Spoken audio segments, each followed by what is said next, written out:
এই মহিলাটির পেট থেকে জন্ম নিয়েছে শয়তানের বাচ্চা, যে মাংস খেতে পছন্দ করে, তাও আবার মানুষের। এই মেয়েটির নাম তিয়া। তার বাবা প্রায় অনেক বছর ধরে শরীরে মরণ ব্যাধি ঘা নিয়ে ছটফট করে বেঁচে আছে। তিয়ার অন্য বোন পুত্রী, যে কিনা গত 2 বছর ধরে নিখোঁজ। তার বোনকে সে খুঁজতে বের হলে তার সামনে যে অভিশপ্ত অতীত তার বিষয়গুলো সামনে আসতে থাকে, তা সত্যি গায়ে কাটা দেওয়ার মতো। তারপর কি হয় এর বেশি কিছু বলতে চাইছি না, শুধু বলবো এই ঘটনাটি আপনাকে একটু বোর করবে না। এক্সপ্লেইন করতে যাচ্ছি ইন্দোনেশিয়ান মুভি তুম্বাল কাঞ্চেং ইভলিস।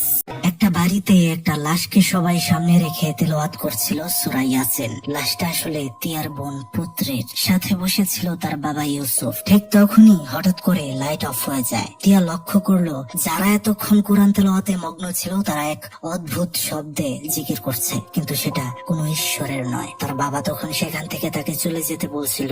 সেখানকার কিছু লোক তিয়ার দিকে ভয়ানক ভাবে তাকাচ্ছিল। পুত্রের লাশটা তখনই নড়তে শুরু করে, যেটা তখনই তিয়ার মুখের সামনে উঠে বসে পড়ে। সে তো খুবই ভয় পেয়ে যায়, আর তখনই তার ঘুমটা ভেঙে যায়। তার মানে এতক্ষণ সে স্বপ্ন দেখছিল। আসলে তার বোন পুত্রী গত 2 বছর ধরে নিখোঁজ। তিয়া ভীষণ আতঙ্কিত স্বপ্ন দেখে, তাই বাথরুমে চলে গিয়ে ঝর্ণাতে মাথাটা ঠান্ডা করতে থাকে। তখনই পেছন থেকে একটা আওয়াজ।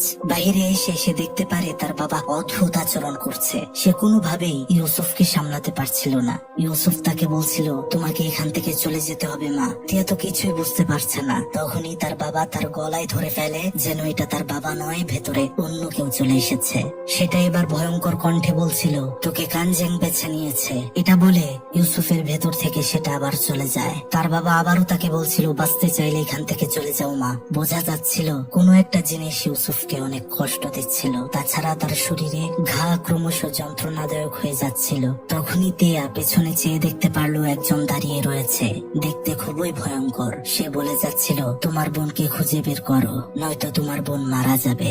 সে কি করবে বুঝতেই পারছিল না। ফোন করে কাউকে এখানে ডাকতে চায় সাহায্যের জন্য, কিন্তু ফোন থেকেও সেই একই আওয়াজ, তোমার বোনকে খুঁজে বের করো। এরপরে আমরা জানতে পারি তিয়ার বোন পুত্রী সে আসলে নিখোঁজ হয়েছিল শহরে কলেজে পড়তে গিয়ে। আমরা তিয়াকে দেখতে পারি যে কিনা বাসে করে শহরে রওনা দিয়েছে, আর সে কলে কথা বলছিল হাসপাতালে, যেখানে তার বাবা ইউসুফকে সে ভর্তি করে এসেছে। সে বলছিল, আপনারা বাবার ঠিকঠাক ভাবে খেয়াল রাখবেন, আশা করছি।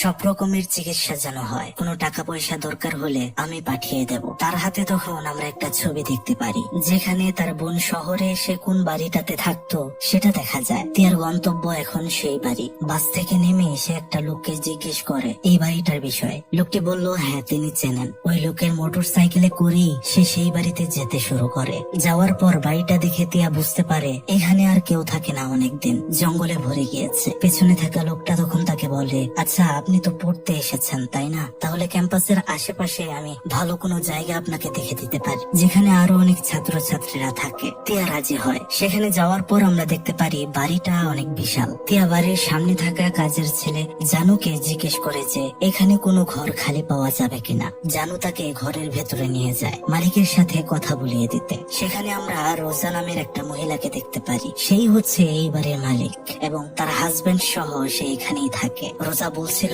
ভাড়ার জন্য আমিও মানুষ খুঁজছিলাম, তুমি কি এখানে লেখাপড়া করতে এসেছো? তিয়া তাকে মিথ্যা বলে, মিথ্যার আশ্রয় নেয়, বলে হ্যাঁ পড়তেই এসেছে এখানে। রোজার ব্যবহারটা সেখানে খুবই মনোমুগ্ধ করছিল। তিয়াকে সে একটা রুম দেখায়। তিয়ার সেখানে একটা বিষয় অবাক লাগে, সেটা হচ্ছে এই বাড়িটা এত সুন্দর কিন্তু রুমের বেতনগুলো খুবই অল্প। সেখানে রোজার হাজবেন্ড জেফরির সাথে তার পরিচয় হয়। তিয়ার জিনিসপত্রগুলো জানু যখন ঘরে নিয়ে যাচ্ছিল, তিয়া তাকে জিজ্ঞেস করে, তুমি কতদিন ধরে এখানে কাজ করছো? জানু বলে, আমি অনেক দিন ধরে এখানে আছি। তিয়া তখন তার বোনের ছবিটা দেখিয়ে তাকে বলে, তাকে কি কখনো দেখেছো? এদিকে জানু সরাসরি না করে দেয়। তিয়া পাশে দেখতে পারে একটা আজব ধরনের দরজা। সে জানুকে জিজ্ঞেস করে যে আচ্ছা এই দরজাটা দেখতে এমন কেন, ভেতরে কি রয়েছে? তখনই আমরা দেখতে পারি ভয়ঙ্কর একটা ছোট হাত, যে কিনা একটা ছোট্ট পুতুল দেয়ালের ওপাশ থেকে এদিকে রেখে দিল। জানু সেটা দেখে বলে, আচ্ছা এই পুতুলটা কি আপনার? এটা বলে সেখান থেকে জানু উত্তর না দিয়েই চলে যায়। হ্যালো বন্ধুরা, আজ আমি অনেক্স সম্পর্কে বলছি। এটি সবচেয়ে বিশ্বস্ত পিএসজি ও সিরিয়া এখানে সহযোগী এশিয়া কাপ চলছে। এটাই ক্রিকেট প্রেমীদের জন্য দুর্দান্ত সুযোগ। এখানে সমস্ত ক্রিকেট, ফুটবল ও অন্যান্য ম্যাচের ফলাফল এবং ম্যাচটি সরাসরি দেখতে পারবে ও স্কোরের ভবিষ্যৎবাণী করে নগদ জিততে পারবে। এছাড়াও রয়েছে চিকেন রোড ও ক্রাশ সহ বিভিন্ন ধরনের খেলা, যেগুলো খেলে রয়েছে খুব সহজেই জেতার সম্ভাবনা। মাত্র 300 দিয়েই তোমরা এখানে খেলা শুরু করতে পারো। বিএমডব্লিউ গাড়ি, আইফোন, ল্যাপটপ, অন্যান্য পুরস্কার রয়েছে প্রত্যেকদিন। নিবন্ধন করার সময় আমার প্রচার সংখ্যা PLAAP ব্যবহার করলে প্রথমবার জমাতেই পাবে 12K পর্যন্ত ও ফ্রি স্পিন। পেটিএম ব্যাংক, বিকাশ, নগদ, রকেট ও অন্যান্য সহজ পদ্ধতিতে জেতা রাশি তুলে নিতে পারবে। আমি অনেকদিন ধরে এটা ব্যবহার করছি, তুমিও ব্যবহার করতে পারো। তাহলে আর দেরি কিসে? গুগলে অনেক্স লিখে সন্ধান করে আমার দেওয়া প্রচার সংখ্যা PLAAP ব্যবহার করে জয়েন করো এবং পুরস্কার পাও। এটি শুধুমাত্র একটি বিজ্ঞাপন ছিল। এই সমস্ত জায়গায় না যাওয়াটাই বেটার। সেখানে তখন একটা বৃদ্ধা মহিলা আসে এবং তিয়াকে বলে, তোমাকে একটা বিষয় জানিয়ে রাখি, তুমি এই বাড়িতে বাকিদের মতো সারা বছরই থাকতে পারবে, কেবল একদিন ছাড়া। এটা আমাদের পরিবারের জন্য একটা স্পেশাল দিন, যেদিন সব পরিবারের মানুষ একসাথে হই আমরা। তাই সেদিন সবাইকে বাড়ি ছাড়তে হয় একদিনের জন্য। আর সেই দিনটার বেশি দেরি নেই, মাত্র 2 সপ্তাহ পরেই। এটা বলে সেখান থেকে মহিলাটা চলে যায়। সন্ধ্যায় নিজের জিনিসপত্র গোছানোর সময় হঠাৎ করে তিয়ার ঘরের দরজাটা খুলে গেলে সে দেখতে পারে সেই অদ্ভুত কাঠের দরজাটা পাজলের মতো বাগবাগ হয়ে নড়ছে। তার তো ভয় হচ্ছিল খুব। সে ঘর থেকে বের হয়ে সেটা ভালো করে দেখতে চাইলে তখনই পাশের রুম থেকে একটা মেয়ে বের হয়ে পড়ে, যে কারণে দরজাটাও স্বাভাবিক হয়ে যায়। এবার আমরা দেখতে পারছিলাম বাড়ির কাজের লোক জানু, সে লুকিয়ে লুকিয়ে একটা ছেলের সাথে দেখা করছে। ছেলেটার নাম নাথান।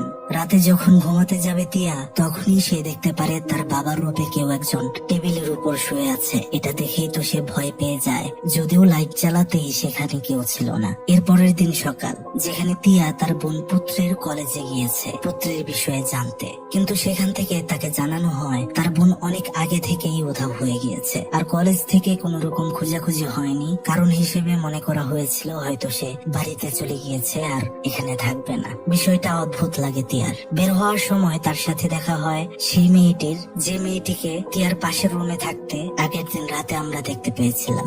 দুজন সেখানে পরিচিত হয়। মেয়েটির নাম নিনা। মেয়েটি ভাবে হয়তো তিয়া এই কলেজে অ্যাডমিশন নিতে এসেছে। দুজনের ভালোই বন্ধুত্বপূর্ণ সম্পর্ক হয়। এদিকে আমরা দেখতে পারি রোজাকে, যার হাতে একটা খরগোশ ছিল এবং এইটাকে নিয়ে সে একটা ঘরের ভেতরে ছেড়ে দেয়। তখনই আমরা দেখতে পারি সেখান থেকে ভয়ঙ্কর কিছু একটা সেই খরগোশটাকে ভেতরের দিকে টেনে নেয়, কিন্তু অর্ধেক সেটাকে খেয়ে সেটা আবার ফেলে দেয়। অর্থাৎ বোঝা গেল এই খরগোশে তার চলবে না। রোজা সেখানে বলছিল, বাবা একটু অপেক্ষা করো, তুমি যা চাও তাই তোমার মা এনে দেবে। তারপর রোজাকে আমরা তার স্বামীর সাথে দেখতে পাই, যাদের দুজনের চেহারার মধ্যেই ঘা ছিল, যেমনটা ইউসুফের শরীরে আমরা দেখতে পেয়েছিলাম। চেহারাটা একদম নষ্ট ছিল, যেটা আয়নাতে দেখা যাচ্ছিল, কিন্তু আয়না ছাড়া তাদেরকে ঠিকঠাকই দেখা যাচ্ছিল। রোজা তার স্বামীকে বলছিল, এই তো আর কিছুদিন পর আমরা আমাদের আসল রূপে ফিরে আসতে পারবো। সন্ধ্যা সময়ে তিয়া যখন বসেছিল তখন সে শুনতে পায় বাইরে থেকে কান্নার আওয়াজ। সে সেখানে গিয়ে দেখতে পারে তার বাবা ইউসুফ হাঁটু গেড়ে বসে কার কাছে যেন মিনতি করছে, বলছে আমার মেয়েকে ছেড়ে দাও। তিয়া তো কিছুই বুঝতে পারছে না। সে যখন সামনে যায় তখনই তার বাবাকে কোনো একটা অদৃশ্য শক্তি টানতে টানতে নিয়ে যাচ্ছিল। পেছন পেছন সে দৌড়ে গিয়ে দেখতে পারে দরজার সামনে জানু। জানু তাকে বলছিল সময় থাকতে এখান থেকে চলে যাও। তখনই দরজাটাও লেগে যায়। সে তো খুবই ভয় পাচ্ছিল। নিনা সেখানে এসে তাকে ঠান্ডা হতে বলে। সে নিনাকে সবটা বলে এবং এটাও বলে যে জানু বাহির দাঁড়িয়ে আছে, কিন্তু নিনা দরজা খুলে কাউকেই সেখানে দেখতে পায় না। কিন্তু আমরা দেখতে পারছিলাম সত্যি সত্যি বাহিরে ছিল জানু, আর এই সব কিছুই খেয়াল করে দেখছিল আড়াল থেকে জেফরি। নিনা তিয়ার কাছে ভালো করে এবার জানতে চাইলো যে তোমার কি হয়েছে, এখানে তুমি কেন এসেছো। তিয়া তখন বলতে শুরু করে,